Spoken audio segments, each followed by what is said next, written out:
I didn't even know that we were App of the Year until I saw the press release from Apple, because they don't tell you this thing. Hello and welcome to the Power Players. I am your host, Haroon Bukhari, and my guest today is Ksebati, creator of the MySwimPro app, which is the #1 fitness app for swimmers. It has gotten over 1 million downloads and won Apple Watch App of the Year in 2016. Faris is also a YouTube creator with over 2 million subscribers.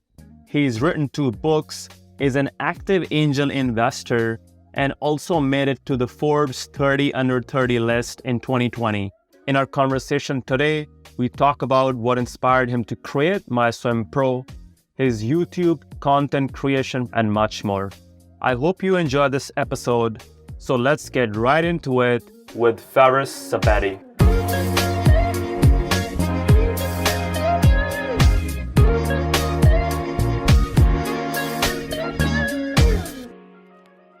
Faris, my friend, thank you so much for joining us. So you were a 3 times US Masters swimming national champion, a YouTube creator with over 2 million subscribers, author of 2 best-selling books, and have created a multi-million-dollar business while traveling the world. What were you like as a child, and how did you get into swimming? Let's roll back the 25 years. So my parents are both immigrants from Syria. So when they came to the United States, they just wanted to do the best for my older brother, myself, and then eventually my younger sister. So they signed me up for swim lessons when I was like 4 years old, 5 years old, at the local pool in the summer. And I just fell in love with it. So I got started with swimming at a pretty early age. It wasn't early in the community that I grew up in, because where I grew up, like, everyone learned how to swim, which is different from what my parents had growing up. So I learned how to swim as a kid, and then I did the summer swim team. And over the years, I, graduated high school and college, and I competed all throughout that. So I swam on my university team. I was actually a walk-on to my university. So sometimes people think when they see my swimming resume, they think that I was just really good all the time. What do you mean by walk-on? Yeah, it's a good question. So I had to try out to be on the team. So in university, a lot of people are actually recruited by the university while they're in high school. And so they have really impressive results. When I was 15, 16, I loved swimming, but I wasn't very good at it to be recruited at a collegiate level. So when I graduated high school, I wasn't even sure if I would continue swimming in university. And so I was a walk-on, meaning I had to try out. I emailed the coach. I had to do a practice session in the first week of school with some other swimmers and basically earn my way onto the team. And I eventually did. So I'm thankful for that opportunity. So I went from a walk-on who wasn't recruited, and I was elected captain in my senior season, and we won 3 conference championships. So I definitely improved. But even when I graduated college, I wasn't like the superstar who's going to be a professional swimmer or anything like that. So I just enjoyed it. And along that time, I was coaching swimming as well. And I was also working for different tech startups. So I was kind of in the middle of 2 different things where I was really passionate about swimming, and I was doing that on the university team. At the same time, I was really interested in business and entrepreneurship. So I was working for different companies while I was in school and during the summers for internships. And then when I graduated from college in 2013, I did a 1-year fellowship program called Challenge Detroit. And it's essentially a year program where you work with different companies and nonprofits, consulting for them for the year. So I worked for a tech company, a tech startup, during that fellowship program. And then just kind of fast forward another year, and I started my own company, MySwimPro, and we launched in 2015. And the reason why I started that company was really a merging of my passion for swimming, but also I just identified a problem that a lot of people had, in that they wanted a personalized coaching experience, but they couldn't have it. And so for me, I had grown up in this world of being a coach, having tons of coaches throughout my swimming journey. And most people don't have access to that. So if they want to improve their swimming, if they want to get into swimming, most people have no idea what to do. And I thought, I'm at this perfect intersection of, I'm working in a building filled with tech startups. Everyone's launching a company around me. And I thought, well, I have identified a problem. I guess now it's time to start my own company and solve this problem. And the rest is history.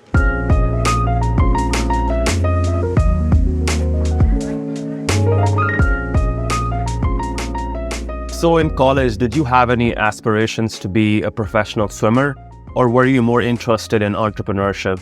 it was more of a let's see how this goes. I think now I'm probably better at future road mapping, but at the time I was taking it one day at a time. So when I was a freshman in college, I definitely didn't think I would be like a professional swimmer. I sort of knew where I was in like the totem pole of like how good I am. Especially in swimming, it's a metric driven sport. So you can just look at how good you are relative to other people pretty easily. And you can see what a realistic progression is. I knew I could be better and I did get better, but it was more about just enjoying the experience of continuing to compete in the college environment and just going with the flow. I mean, in college, it was cool because we did a team training trip. So we'd go to like Florida a couple of times during the Christmas, New Year break. And I mean, you feel like a professional swimmer. I mean, you have, in that week at least, you have no obligations. You're in a sunny tropical location. You know, you're swimming like 5 hours a day.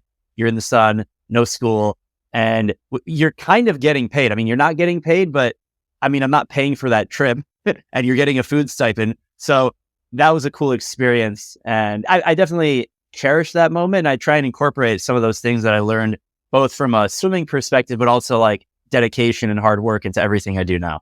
So you were a swimmer in college. How exactly did you get into coaching? I really enjoyed coaching and I wanted to be a coach before I wanted to like swim in college. I wanted to coach as a teenager. And I feel, even though I've had a lot of great coaches over the years, I was always someone who was self-coached. And I think about myself today in pretty much everything I do, I like self-coach myself through it. And today with the power of YouTube and books and podcasts, you can learn so much on your own. But when I was younger as a swimmer, I would always look at the faster swimmers, like the people who are really, really good. And I would think to myself, like, why are they so much better than me? Like, how are they going these times? Why do they look like they're not even trying when they swim? And my dad would film me in the summer league. We would have these races every Wednesday and he would film me and I would see myself and my older brother and like what the really fast swimmers were doing. And I would self-analyze everything that was going on. And it's kind of ironic now that I do that at scale on YouTube and, you know, tens of thousands of people watch me do it on myself and other people.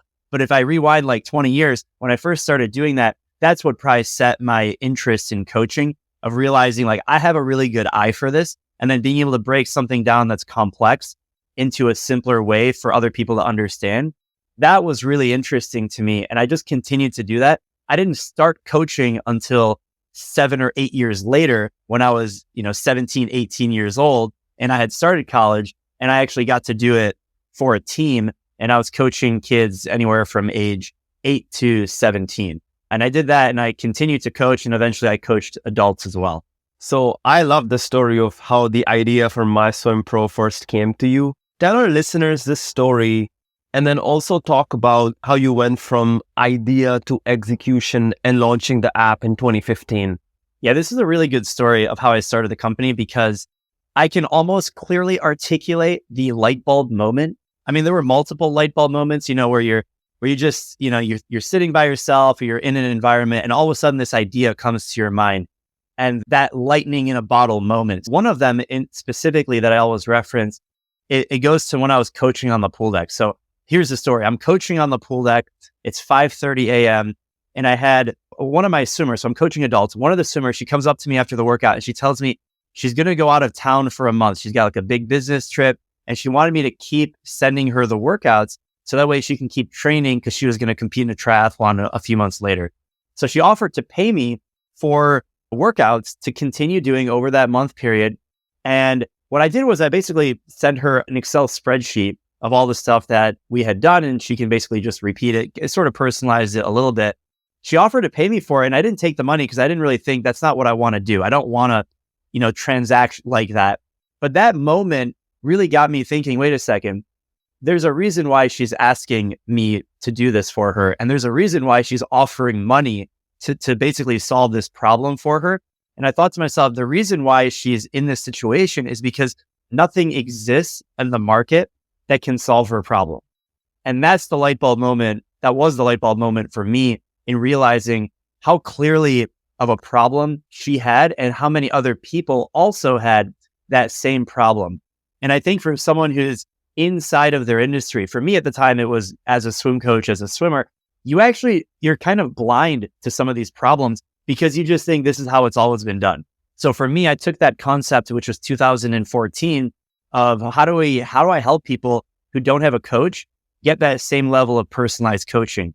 So from that point, it was really just an idea. And then I started doing research. I started talking to folks both in and out of the pool. So I would talk to swimmers, I would talk to people outside, like in the fitness world. And at the time, it was very clear that there were fitness apps that were doing really well for weightlifting and biking, tracking your distance, running, meditation, yoga, food tracking. All of these things already existed and were starting to develop, but there really wasn't the equivalent in swimming. And I thought this is really the same type of problem, but it hasn't been addressed in swimming. And so that's when I took the idea to the next level. I created a website, created a Twitter account, drove traffic to that website. And I was really just trying to further validate the concept of, is this something that people really need? How many people need it? And are they willing and able to pay for it? So I set up a landing page, did some A/B testing on it, and I started getting people to put in their email to download an app that didn't even exist. So it was a simple mock-up that I created of the app. You can put in your email to download this thing, and it didn't exist. I even did different price points, like $1 a month, $5 a month. I think it's super clever that you were marketing something that did not even exist. How exactly did you come up with this approach? Yeah, I mean, I was just trying to get started doing anything. In retrospect, I look really savvy in the way that I did it. I don't think I was that savvy. At the same time, I had seen and read a lot of articles about, lean startup methodology and how to create an MVP. And the idea is you don't want to build out something magnificent on the first go. You really just want to assess the market before you really do anything. So that was my intent. So I guess I was forward looking in that.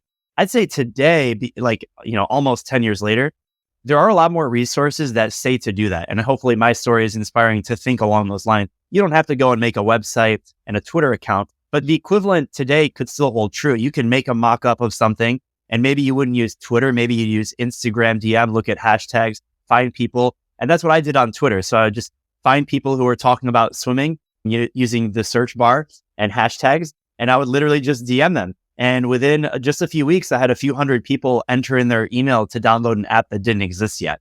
So I took that was 2014, end of 2014. And that was really the proof that okay, if I could just figure out how to get an app off the ground, there's going to be people who are going to download it. And I have a decent understanding of marketing and how to get this in front of people, because I literally just got 200 people's emails. So I know I can figure this out. Now the next step is, how do I go from a mock-up that I created in Photoshop? I'm pretty decently skilled in design, and I'm self-taught in front-end web development and stuff like that, but I'm not the one who's actually going to build this app. So then it's okay, I got a proof of concept. I have a relative business model idea in mind and how I do this. So I actually just started networking with people. And so I went to different events, LinkedIn, and I met two people at a hackathon. So I went to Detroit Startup Weekend at the end of 2014, and I pitched the idea, and I recruited a team. The idea was MySwimPal. It's called MySwimPro now, but MySwimPal at the time, I just, pitched it, and I got a few people interested in it. Two of them joined my team.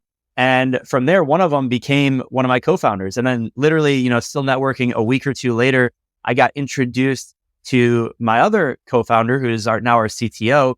And he started working on the iOS version of the app. So we had, the first guy I met, Mike, he was working on the Android version. And then Adam, just a week or two later, we started working on the iOS version. And then in the beginning of 2015, we had launched officially MySwimPro, the app. We changed the name from MySwimPal to MySwimPro in that time, right in the very beginning. But 2015 is when we actually launched the app. And it was, the sweat equity of the three of us putting our heads together, Mike leading Android, Adam leading iOS. And that's how we made it happen. Yeah, having good co-founders is extremely essential, especially when you're making something new. I'm curious, what are the steps that go into, say you meet Mike at a conference, to you deciding this is someone that would make a good co-founder? You meet a lot of people along the way. So, I continue to network with lots of folks. I think it's two-sided. You as the founder or the entrepreneur, if you're the one doing the recruiting, you have to be very clear in what you're trying to accomplish and have a clear vision of where you want to go. So I'd like to think that I was pretty clear early on with what I want to build. I am building this fitness company that's going to have a mobile app that's going to help people improve their swimming. Here are the comparable models that have worked in other categories of fitness. I am the category expert in this genre of fitness, which is swimming. And I have worked at other early stage companies. I'm very passionate about it. And this is directionally where I want to go. So I could clearly articulate that in that moment. And I think most people are not very good at that. So it's very difficult to recruit someone to join something that doesn't exist yet if you can't cleanly explain what you're trying to do. So I think that's like the first thing. If you're trying to recruit someone to do anything, even as the company is more mature, I still have to be able to communicate and sell the vision of what we're trying to do. And then, so you meet a lot of people. And what happens is some people will naturally be interested at first, especially if you're like a good salesperson. You might be able to get people's attention like right away. But then relatively quick, you'll actually see if they're interested and if their vision is somewhat aligned with what you're trying to do. And so Mike, at the time, he wasn't a swimmer. We eventually kind of made him a swimmer, and he ended up going on to lose a bunch of weight and do an Ironman. So, you have to like find that intrinsic motivation in people and see if that lines up with what you're trying to do. Because, of the two guys, Mike is one of them, the other guy, he's not working with us anymore. Like he worked with us just for that weekend and then a few weeks, and then his interest lied elsewhere. And so you have to start working with people to actually start to see, is this going to work out in the long run? And I think it just takes time for that to manifest. So you launched in 2015, and just a year later, you were named Apple Watch App of the Year. Tell our listeners how that year was for you. And when you heard the news, how exactly did you celebrate? Yeah, the early days of building anything are really exciting. Not that it isn't exciting now. I mean, it still is. It's just a different kind of excitement when you're going from like zero to something. So when we launched in 2015, it was really exciting because, we were going from 0 to 1. It didn't exist and now it exists. So it's fun, learning how to communicate it and talking about launching this new thing. And then in 2016, we sort of got to repeat that with the Apple Watch app. So the iPhone and Android app was out in 2015. Then the Series 2 Apple Watch came out in 2016, and we were preemptive, and we essentially launched the world's first swimming app for the Apple Watch. So even though we launched in 2015, we sort of had another thing to celebrate of like, we just launched the Apple Watch app and how cool it is and how you sync with the phone and the watch. And then fast forward a few months, we were named App of the Year by Apple. And at first, I was actually just talking to someone else about this. I didn't even know that we were App of the Year until I saw the press release from Apple, because they don't tell you this thing. Oh, really? Yeah, it's like you would think that you'd get a heads up. No, you don't get a heads up. So how long after the news came out did you find out? Oh, it was the same day. Luckily, I wasn't living under a rock or traveling or something. So I saw it right away. And it was pretty remarkable because at first you're like, wait, is this real? Because, there's a lot of spam out there, and someone can maybe write an article and then include you and then ask you for money, or a lot of that stuff happens on the internet these days. So even at the time, to see that, oh wait, this is actually from Apple's like domain. This is actually Apple that published this. This isn't some random other website. And then you see that Twitter was the App of the Year on the iPad, and Prisma was App of the Year on the iPhone, and MySwimPro was App of the Year on the Apple Watch across all app categories, just on the platform. And it's like, holy cow, this is like a really big deal. We should, this is great. So like high five. But it's not like you get, a lot of people thought we got like money or something. No, we just get the shit. A lot of people thought, oh, did you get like $1 million or something? Yeah. It didn't work like that. But we'll take the recognition. And that's awesome. A lot of people also think when you're named App of the Year, you're going to get just this insane amount of traffic. And we did get a lot of new downloads, but it wasn't like, we were getting 10 downloads a day and now all of a sudden we got like 70,000. It was much more incremental than that. It was helpful. I'm not saying it wasn't helpful, but I think in anything, if I look back at the last, 5, 6, 7 years, we haven't really had anything that was just like, this made or broke us. It's all been pretty gradual. And I think it was an inflection point being App of the Year by Apple, but it wasn't something that I can look at and say, that's the reason we're here today. It was a helpful stepping stone, but it wasn't like, this is the defining moment of the company. So when it was announced your App of the Year, were you monetizing the app? Yeah, luckily we had launched our subscription service before that. In 2015, we launched the app and it was 100% free. So you can download an iPhone, download an Android, get your workouts, videos. Cool. Here's an app. Now we launched a subscription about a year later in 2016. I believe it was April. And so when we were featured app of the year, we got some more traffic and we were incrementally growing on that subscription base. But I will say one of the mistakes we made is just not launching with the subscription right away, because I think the biggest fear people have is their product isn't good enough. And we certainly had that. It's like, oh, it's not good enough to charge money for it. Who's going to pay for this? We need to build out more features. And that's a pretty big fallacy most of the time. Most of the time, you are in a position to start making money. And that's when you get the best feedback. And that's when you develop the real customer base. Because if you think about it, they're not really a customer unless they're paying you, right? So, you think you go from like building a thing for users to building a platform for paying customers. And over the years, we've continued to reprioritize the people who are actually spending money, because they're our true customers and we need to make sure we're serving them. And how has the app evolved over the years? The app is way more sophisticated today than it was on day one. Now, the underlying value proposition is actually very similar. So we haven't really pivoted much from what the actual core value is. And that core value is, how do we deliver a personalized coaching experience at a fraction of the cost of hiring a personal coach? So if you think about it, you go to the pool or you go to an LA Fitness or a gym and you want to hire a personal trainer, that's really easy. You just tell them, hey, I want to lose weight or I want to get stronger. And they'll assign you a personal trainer. They'll give you an assessment. You'll meet with them. You pay them money and that's it. The problem is in swimming, it's very difficult to get that equivalent experience. And there's way less swim coaches, pool accessibility. So like having access to that is really difficult. So if we can deliver that value at a fraction of the cost, that's really where we deliver the most impact. So for us, the app the underlying core value has always remained focused on that. We just do a way better job doing that. So everything from how we personalize workouts, the analytics tracking, incorporating feedback from the actual swimmer into their training programs, it's all just way better. Everything about it is better.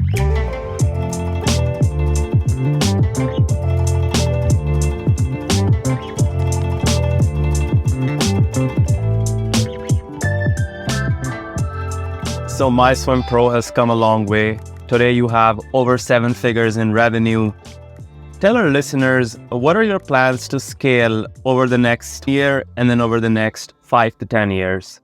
We are making a lot of progress in a lot of areas, but I will say, like I mentioned about the unique value proposition, like we know what works. We need to make sure we continue being focused on that. So we know we can deliver value to a specific set of people who use our app. And that's a specific group of swimmers. But if you think about the number of people who swim, whether it's people who are trying to lose weight, the general fitness community, people who do triathlon, stuff like that, there's a lot of diversity there. So the longer term vision is how do we help all those people? So we want to help anyone who wants to touch the water, or even, getting into swimming in the first place and learning how to swim and actually getting into a program where you can turn it into a fitness activity. Like we want to help all of those people. The reality is, if you try and focus on helping everyone, you're going to dilute yourself and not really help anyone. So from the very beginning, I've learned that the more focused we are, the more value we actually deliver to more people.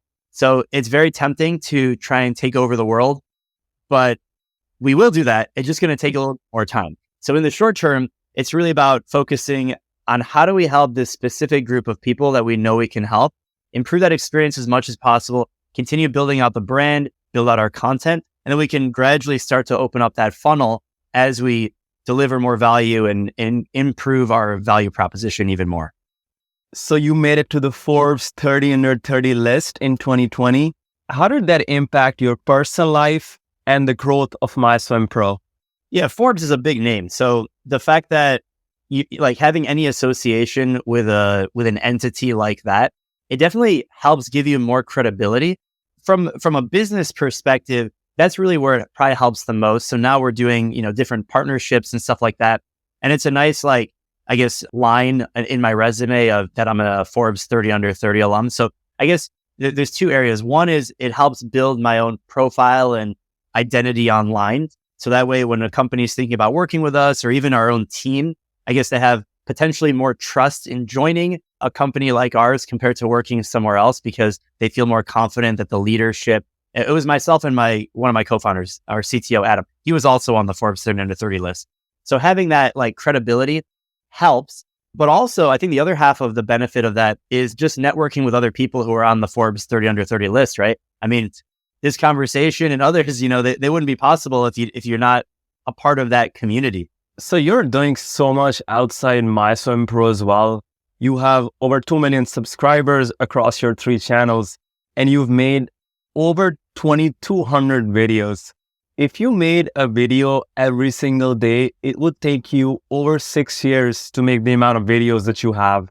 What is the secret to churning out so much content? I think you just explained it right there. If you do it every single day for a long period of time, you're going to have a lot of content. So I think you have to have, number one, you have to be interested in the thing that you're talking about. So for me, I mostly make videos about how to improve your swimming and your fitness and health through swimming technique, training.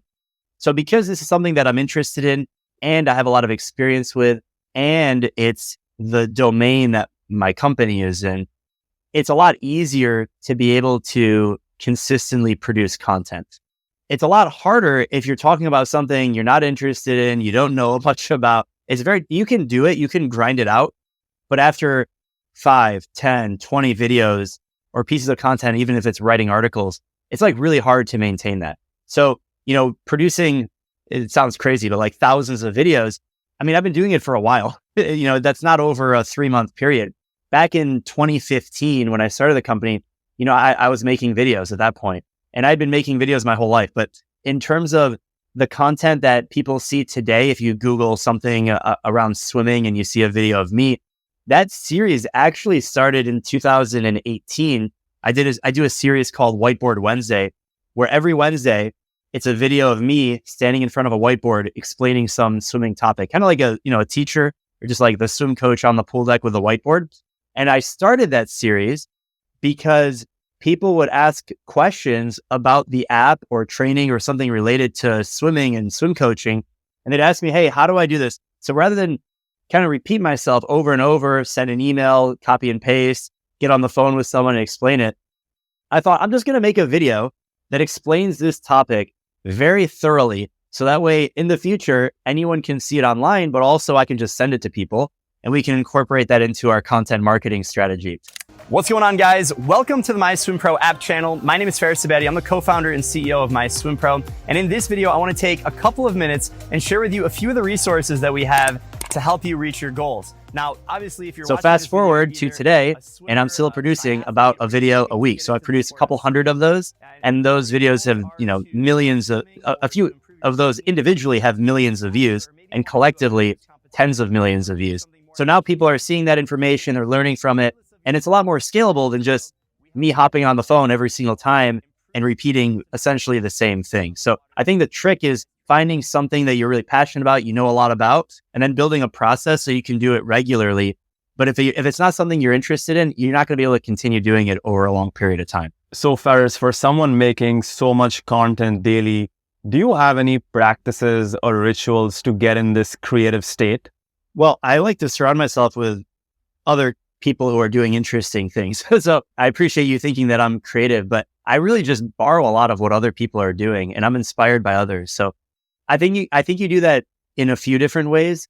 One of them is physically just showing up to different events. So like I've been lucky enough in the last year, actually, I went to a couple of events hosted by YouTube. So I went to one in New York, one in California, in LA. I mean, I just get to meet a lot of other creators. So I'm hanging out with these folks and I see what they do, and it's completely different than what I do. I mean, I'm making videos about swimming in one channel and entrepreneurship stuff in another channel. And then I meet someone else and they're making videos about not that stuff all over the place, whether it's prank videos, which are definitely off topic from what I do, or ghost hunting, or food and nutrition, stuff like that. So I try and surround myself with people who are interesting. And then I can also just ask questions, whether it's analytics or trends or things like that. Just being surrounded by those people physically, but then also digitally as well. So, there's a lot of people online that are doing interesting things in every single category. So, I'd like to think I'm one of those people in the swimming world. So if you're interested in swimming, I'm the person you probably want to be following to see what I'm up to, but also in other domains as well. So you can surround yourself with people online. And then I think just having a positive mindset around those two things. So I love that quote, like you're the average of the 5 people you spend the most time with. So you get to choose who you spend time with and whether that's in the real world or in the digital world. So I think the creativity just comes from who you surround yourself with. So if you're around a bunch of people who are not doing interesting things, it's going to be hard for you. I mean, you might be interesting relative to those other 4 people, but it's going to be hard to level up what you're trying to do. I'm going to call you the Elon Musk of the swimming world. You're doing so much within MySwimPro and outside MySwimPro. How are you managing all your responsibilities?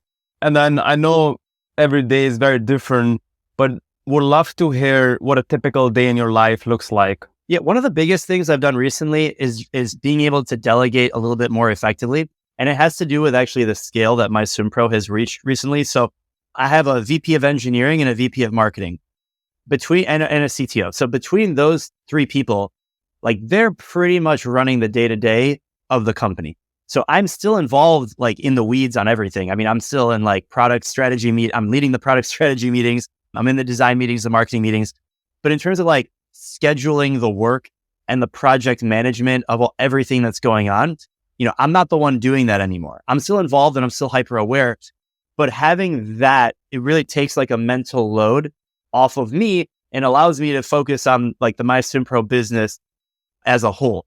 And so because I'm able to do that, and because I'm able to produce content related to swimming, they intersect each other very well. So like I'm able to produce a lot of content around swimming, but I'm not the one who's going in and editing everything and then even posting and even on YouTube, even answering the comments and things like that. So because I have a marketing team that's essentially doing that, it looks like I'm probably putting in way more time than I actually am to building out the video content because I'm producing as much content or more than people who are full-time YouTubers, but I'm not putting in, 50 hours a week to just producing YouTube content. It might only be 5 to 10 hours a week of producing that type of content, but the output, and you see it on social media and you see it just kind of repeated over and over. And it's like, oh my God, this person's everywhere. Like they're putting out so much stuff.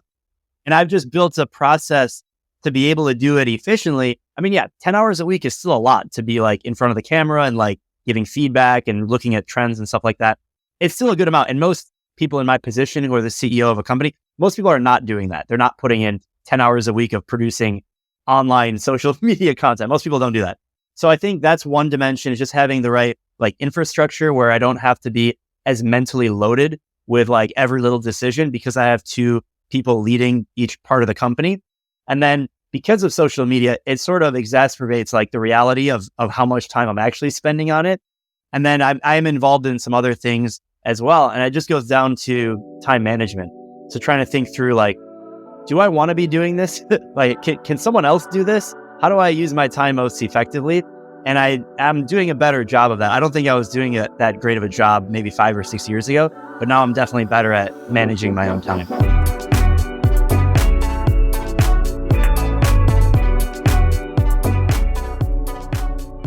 So you've written 2 books, Swim Like a Pro and How to Invest in Startups. Why did you decide to write these 2 books? And what was the most valuable thing you got out of writing them? Sure. The first book I wrote, called Swim Like a Pro, it's an accumulation of 20 years of my swimming experience. And I wanted to package up everything that I'm doing today with creating the videos, writing articles, emails, producing that content, building this company, MySwimPro. Like I've learned a lot of things and I have a lot of confidence that if someone wants to get better at swimming, they need to do it from a holistic perspective. And like, these are the things that you need to know. So I've already, I've created a lot of videos explaining exactly that. I've written hundreds of articles at that point, but that's a lot of information all over the place. It's kind of a mess. Like if you actually go to YouTube and you look at my channel, the swimming channel, I mean, yeah, you could watch 10 hours of content, but it's going to be all over the place. It's not like systematically like watch this, then this, then this, then this. And so a book allowed me to do just that. So I could like package this information really, really well. And I'd actually looked, again, back to being inspired by, creativity. A lot of people that I follow online in all of these different industries, they all basically did the same thing. They created videos, they created a company, and then they packaged it all into a book. And that was really my intent, is how do I package this information? And then from a business side, how do I use it as basically my business card? So I never wrote the book to like make money. It wasn't like, oh, how do I make as much money as possible from this book? if anything, it's more so like, this is my business card. Other people, they put their email and name on a, piece of cardboard paper, and that's what they can hand to people, or they add people on LinkedIn. Me, if I'm at a swimming event, especially, like, I'm handing you my book. This is my credentials. Like, here's information that's going to help you. Let me sign it. And yeah, you can buy this on Amazon, but I'm going to give you this as my business card, basically. So it's kind of like a social entrepreneurship flex, where you can use your own book as your own credibility. And it gives you that stamp of approval that, like, yeah, I'm in this category. I can help you with it. And here you go. So in my small circle, I use it as my business card. And then to the greater population, a lot of people, they read books. They don't watch YouTube videos. They don't want to read articles. They want to read a book. And I actually am not one of those people. I listen to audiobooks and stuff like that, but I wanted to basically package the information for people who consume like that. And then I wrote a second book on a completely unrelated topic, solving a similar problem, in that people were asking me all these questions. I had interviewed lots of founders about investing in startups and raising money. And so I packaged all that information into a book, because like I literally had made tons of videos about this topic, and I just put it into a book. And I have a few other book ideas in the pipeline, which are basically doing the same thing, packaging information and then presenting it in a systematic way. What does the process look like to write a book? You say you have an idea. How much time does it take to completion when it's released on Amazon? Yeah, I get asked this question a lot, because people see that I wrote one or two You books. should make a video on this one. Yeah.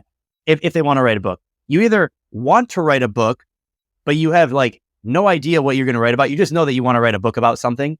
Or you might fall in the category of like, I want to write a book, but I could write like several. I don't really know which one to pick. So there's like a few areas of different things you feel like you could do, and you're not sure. I fell into that second category. There's like these different topics of things that I feel like I could write a book about.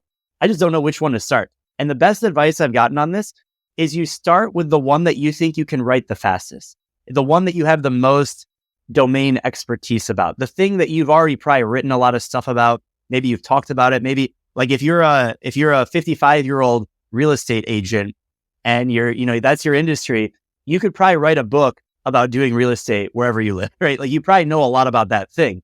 You may not want to write that. Maybe that's one of your topics, or the other topic is, in the last 6 months, you became obsessed with yoga. And so you want to write a book about yoga, but you have 6 months of experience. You're more passionate about that maybe versus 30 years of experience. So if you have the focus and the determination, you feel like you can do both of them and you want to get started, you actually write, and the real estate book will help your real estate business. You do that one first. And so you can imagine if that's parallel to me, that was me in swimming. Like, here's a thing that I know. I don't have 30 years of experience, but I've been doing it for 20 years. I've been coaching for 10, and I do this for my living, and it's going to help my business. So because I've already written hundreds of articles, I can package that information and have really clear thoughts and organize it very, very well, very, very fast. I wrote another book about investing in startups, which I only have a few years of experience, even though at that specific moment, I wouldn't say I was more passionate about it, but it was like a newer thing. It was like a new shiny thing. So there is some level of novelty to it that the swimming didn't have, because I've been doing it for a while. So I ended up writing both of those, and I have more in the pipeline. But to answer the question of like, how long does it take? Really, it's however long you want to spend on it, because you can write a book if you're the category expert and you know a lot about the topic. If you just organize like an outline, you could write a book in a weekend.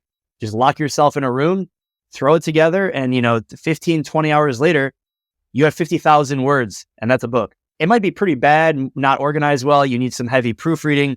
Like, you could do it in a weekend. I did it in 1 month, and I set a rule for myself. I have to write at least 1,000 words a day, or else I can't go to sleep. And I just forced myself. And that's how I did the first book and the second book. I literally forced myself to write 1,000 words a day. I normally average a little bit more than that. And that's what it took. And a lot of people, they'll get started and they'll write like the intro or chapter 1, after they have their outline, and then they'll stop. And it's like, oh, I got busy with other things. I just stopped working on it. And I knew that was the biggest problem that people face. And I didn't want to be in that situation. So I set myself like some very aggressive deadlines, but realistic. I allocated the time. I told other people that that's what I'm doing, and I don't want to talk to you. Basically, like, people be like, oh, let's go here. It's like, I'm writing a book. And people, it puts a lot of pressure on yourself when you say that, like, I can't meet with you. I'm doing this thing. If you're vague and you say I'm busy, you're not going to hear the end of it. But if you commit to yourself and others, they're like, I am writing a book. I told my family, like, I am writing a book right now. And most people have no idea what that means. They think, oh, good for you. Like, all right, whatever. So are you going to come over now? And so it's like, you set yourself on this path of like, I am going to be manically obsessed with writing at least 1,000 words a day. Now, before that, I wrote an outline and I kind of brainstormed what I'm actually going to do. But when it comes to actually writing, that's actually the part that most people, they don't make it through. You start the chapter, you get through a third of the book, the first 10th of it, and then most people just stop. And then once you're like close to finishing the actual writing, it's all downhill, because then it becomes, hiring a proof, an editor, and formatting it, and then publishing it. So I think it's more simple than it actually is, because you just write the book. I asked someone for advice. I asked a bunch of people for advice who had written books, and one of them is like, just write the book. I think it's super impressive that you committed to something for 30 days. I think 99% of the population would not get through the first week. I'm curious, how do you stay personally accountable and not let life get in the way of your plans? Yeah, well, there is some level of self-accountability. So I actually made a YouTube video documenting the journey of writing that first book. And I published a video in the summer of 2020 or 2021, I forget, 2020, at the end of the summer. And I said, I am going to write a book. And similar to the app where I had an email capture, like, here, put in your email into this website and I'm going to keep you updated. And then once the book is out, I'm going to email you about it. I even crowdsourced the name of the book, Swim Like a Pro. I didn't come up with that. So from those emails of people and through our like private Facebook group, I told people, hey, I am writing a book. Help me name it. And if you help me name it, I'll give you a copy of it. Like, there you go. So I had actually 2 different people came up. They recommended the name Swim Like a Pro. And that was part of my customer discovery of just asking people like, how should this be structured? What are your thoughts? Like, what would you be looking for in a book? So I think for me, it's self-accountability to the public. And also it's like a muscle that you train. So for me, I set a deadline of like 30 days. Other people, I know that's not realistic. So maybe for them, it's like 3 months. I think that's a lot more realistic for a lot of people. Like 90 days, maybe you're not going to write every single day, but like at least every week in that 12 weeks, you will make progress. So maybe, 1 week you write 5,000 words. The next week, you basically just proofread. And then you just make progress from there. I love the concept of public accountability. I think if you put it out in the world that you're going to do something, and if you don't do it anymore, then people don't trust you anymore. One more follow-up on that. Like, I chose the 30 days when I knew I could allocate 30 days. Like, I knew I wasn't traveling, coming up. See, like, I think some people, they set themselves up for failure and they're like, I'm going to do this over the next 90 days. And these are probably the worst 90 days they could pick, because they have to travel, they have something coming up, they know they have all these things on their agenda, and it doesn't make sense. So for me, I chose a 30-day window.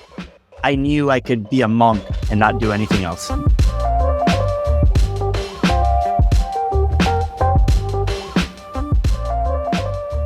I would love to hear more about your angel investing pursuits. You've written a book about it. You started the Investor Academy.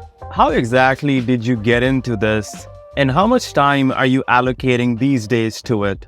I started down this journey of angel investing and just becoming more interested in it when I was raising money for my own company. So for MySwimPro, I've actually done 3 rounds of online fundraising where we raise from the community. So I've raised from traditional like venture capital, angel investors, and when you raise online from the crowd, or open public offering is what it's called, you're basically raising from angel investors who are investing anywhere from $100 to $25,000. So I had pitched MySwimPro, like I'd been on that side of the aisle, like pitching to the investor many, many times. And then one of the platforms that I use called WeFunder, they asked me to be on investor panels, kind of like Shark Tank, where you interview. So I'm on the other side now, and I'm interviewing the founder, the entrepreneur who is raising money on their platform. So I did that for about a year and a half, where every single week I interviewed 4 founders who are raising money. And I did it with one other guy, and it was a great experience. So I got to interview a few hundred entrepreneurs who were at various stages of their business, and they were all raising money. So it became very clear, like, these people know what they're talking about. They don't know what they're talking about. Their confidence is right here. They need to clean up this part of the pitch. And I'm giving them feedback. And so in that process and creating YouTube videos, educating people about this, I realized like, wow, I have similar to swimming. Like I'm starting to aggregate a lot of information on this topic. I could probably write a book about this, package all the information. I created the Startup Investor Academy, which is very similar in that I want to just teach people how this works. I'm not teaching you how to go and raise a venture capital fund and do X, Y, Z. It's just how do I get someone to understand the concept of like, hey, if you want to invest in a private company, this is how you do it. And there isn't that much information out there to help like the average person do that. There's plenty of information about investing in stocks, in the S&P 500, 401ks. Like there's tons of information that people can find about that. And that's, people should go look at that stuff and do that first. But then if you're ready to like go to the next level and just think about investing in private companies and see what that's all about, there isn't that much information out there. So I wanted to fill that gap in the market. And that's why I created the book and the Startup Investor Academy. So I know you have interviewed over 300 founders. What are common themes and traits you found in some of the most successful entrepreneurs? I think it's a balance of confidence and humility. So you have to be really passionate about what you're doing or else it's not going to work. I remember interviewing, I won't say who it was, but I interviewed this one founder. He was so unenthusiastic when talking about his own company and product. And there was another investor panelist. And after we were like, was he like mentally with us? Like it sounded like he didn't care about his own company. It's like, if you don't care about your own business, how is someone else going to care enough to invest in it? So I think there's a key, and that company is no longer with us. So I think it's really important. You don't have to be like super enthusiastic and charismatic like I am. Like I'm probably more on the extreme end.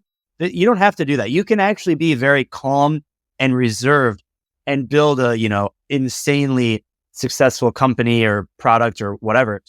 But you have to be intrinsically interested in what you're doing. And I think when you talk to people, I think that comes through. So you have to feel that they are genuinely going to push through any adversity to make this thing a reality. And if you don't feel that, it's definitely a tough sell to why someone should invest or why that thing is going to work in the first place. So I think that's part of it. And then it's a balance of like that confidence. And you don't have to be, like I said, it's not a charismatic confidence. It's just confidence. You can be reserved and quiet and have that confidence. And then the other half is the humility. So you have to understand that like, you know a lot, but you don't know anything at the same time. So you have to be willing to learn along the way. And if someone is like too confident, they come across and they're arrogant and they're not willing to like learn from others, that's a huge red flag. So I think it's this balance of confidence and humility that the founder has to have. And that seems to be the trait that pretty much every successful like business person has. They have some level of both of those. So you are still very young and you've accomplished a lot in your life. Who would you say are your mentors and the most important people in your life?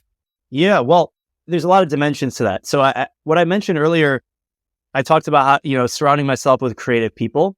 So I actually find the best mentors, those like 5 people you surround yourself with, are not in my category necessarily. So they're not people in swimming.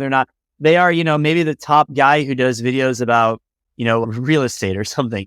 And so it's finding the people who are the top of their industry, the top of their craft, and then trying to surround myself with people like that. So I wouldn't say I have like Elon Musk is my role model. Like he's not. It's people who are performing really well. They're genuine in what they're trying to do. They're trying to do good for the world. And I just try and surround myself with those folks, both online and in real life. So Ferris, you are an extremely confident and charismatic person. What would you say has contributed the most to your success? I'm an optimist. I'm very optimistic about everything. And I think that goes with like solving problems. So when you have a roadblock, for me at least, I just see it as an opportunity to like solve the problem. And a lot of people, they don't think like that. A lot of people throw up their hands and they're like, well, we tried. Oh, well, moving on. And sometimes it makes sense to throw up your hands and move on. And that's actually a skill of knowing when to quit on something. But I think most people just quit too early, or they're not willing to just work a little bit harder to figure out how to solve that problem. And when you're a natural, I think I'm just naturally optimistic. And I try to surround myself with people who are optimistic. That one of the things that like I get along with pretty much everyone, but the people I try and spend the least time with are the like negative people. So some people find a way to be negative about everything. And so I want to spend like less time with those people. And I want to spend more time with people who are optimistic. And normally the people who are making stuff happen, they are more optimistic because I think if you don't have that perspective, it's going to be really difficult because you're just going to immediately default to the negative. Well, that didn't work. It's over. Shut it down. Whereas, there's an opportunity in everything. So I think for me, I'm just optimistic and I try and keep that positive mindset all the time. I want to talk about your iconic white jacket. Tell our listeners the story of how you started wearing this white jacket and what have you gotten out of wearing it? I still wear the white jacket all the time. It's still floating around the web. Anytime I give a presentation or... Do you own multiple or is it the same one? I have multiple. Let me get there. Yeah, I did my TEDx talk in a white sport coat. I've given presentations. I used to pitch MySwimPro. So here's the story. It's actually a very organic story. I'm currently wearing it, but you can't see it if you're listening. I'm wearing the blue MySwimPro t-shirt. And my co-founder and I, Adam, we went to Chicago for Tech Week Chicago back in 2015. MySwimPro just getting off the ground. We're trying to figure out how do we stand out? There's going to be 100 other startups. How do we stand out from them? Because everyone's there wearing their startup t-shirt. They have like a little booth. A lot of people wear like a black sport coat over their startup t-shirt. That's like the stereotypical, tech bro vibe. So I don't want to fit in with everyone. I'm trying to stand out. And so while I'm in my room, just kind of contemplating how to figure this out, I look in my closet and I see a white sport coat, my own white sport coat. I'm like, what if I wore the white sport coat over the white Ike logos in the middle? It would look pretty interesting instead of wearing a black sport coat like everyone else. And so I'm like, let's do it. So my other team members, they didn't have a white sport coat. So I literally went to Macy's and I bought them white sport coats. And so we go to Tech Week Chicago. I didn't even think about it that hard. I'm just like, we want to stand out. So let me wear a white sport coat. Everyone wanted to talk to us. Like we have our own booth and like no one else is relevant. Like we didn't even launch our iPhone app yet, but everyone wanted to talk to us because they thought we were like doctors or something. Like we were doing something so different. Like a lot of people thought it was like medical related because we're wearing white sport coats and like, oh, we got to talk to these guys. Like, what are they all about? Like they have an iPad playing a swimming video. They're wearing white sport coats. Like, what are they doing? So we got all this attention and I'm like, well, that's pretty good. Like we took some photos and that was Tech Week in Chicago. And then like the next event, I just did the same thing. It's like, oh, we're here at another event. I guess we're going to wear white sport coats again. And then I started pitching MySwimPro. I would do like pitch competitions and stuff. And I'd wear the same thing. I'd wear the blue t-shirt, the white sport coat. I did a TEDx talk. I didn't wear the blue t-shirt, but I wore the white sport coat. And it just became part of the brand. And I just kept doing it. And that's the key with building a brand. You just have to do it. You have to be a little bit different and you have to do it consistently over a period of time. And if you can do that, literally anything can become a brand if you just do it over enough. Do it over and over long enough. Yeah, I 100% agree. And I love that quote, which goes like, it takes very little extra to be extraordinary. And sometimes really the smallest details can have the biggest impact. So as a successful entrepreneur yourself, what advice do you have for others looking to start their own businesses? You surround yourself with people who are making stuff happen. I think I mentioned it before, but you're the average of those 5 people. If the 5 people around you are starting companies and making stuff happen, it's going to rub off on you. If the 5 people around you are working a 9 to 5, there's nothing wrong with that. And they're not really ambitious to start something else. It's going to be very difficult to feel that pull and that creativity and that inspiration to do something on your own. So whether you surround yourself in person or digitally with people who are actually making stuff happen, whether it's consuming podcasts, watching YouTube videos, going to meetup events, just getting coffee with people who are starting a company or have already started a company, like that's one of the best things that you can do because it makes it so much easier to take the first step because the first step is the hardest step. So if you are able to surround yourself with people who are doing that kind of stuff, it makes that first step that much easier. It's still difficult, but it's not as difficult. And I think that's the most important thing.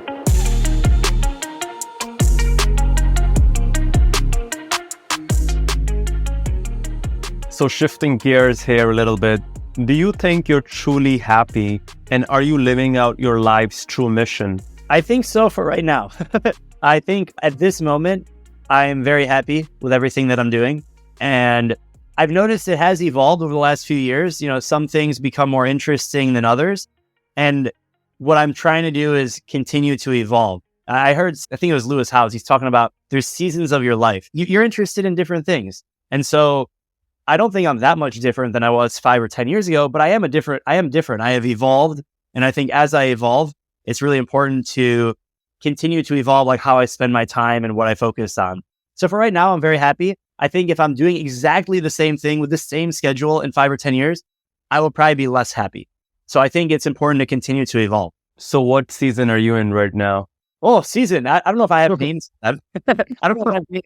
I'd say I'm season of like, I've gained a certain level of like life maturity, business maturity, travel maturity.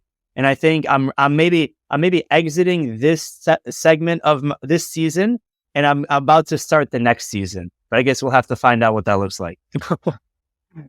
So Faris, what do you hope your legacy will be in your business life and then in your personal life?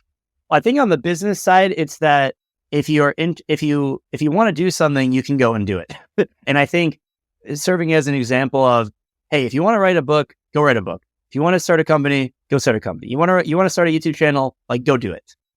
No one's really preventing you from doing that. So I think, that's in business, like you can make those swings happen. And then in life, merging that, like, I'm having an impact in the swimming world. So I want to continue doing that. And I want to continue to be, I guess the legacy is like, I'm the guy who helped people improve their fitness through swimming. Like, I think just down that road. And then I think like the next season maybe is like, building a family and showing that, you can have a productive family and society that's like helping whatever that looks like. I don't know what that looks like because I don't have that right now. But I think that's sort of like the next season and just trying to continue putting all those things together. Yeah, I'm excited to see what the next step looks like for you. And I love how you just document everything. So it's like just so much guidance for everyone around you as well. So at the end of this, we do a few rapid fire questions. Are you ready? Let's go. Best city in the world? Oh, we'll go with Dubai. Favorite book? Predictably Irrational. A quote that changed your life? It's by Steve Jobs. He says, time is our most valuable asset. Don't waste it living someone else's life. Favorite swimming stroke? I'm a breaststroker by trade, so I got to go with that. That's what I'm best at.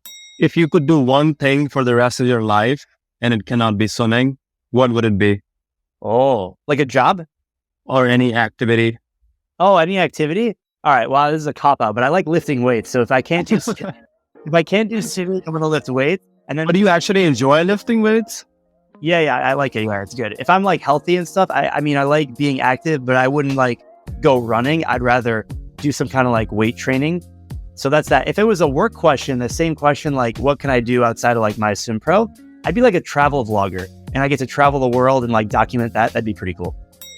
Faris, thank you so much. This has been so much fun and I hope to see you soon again.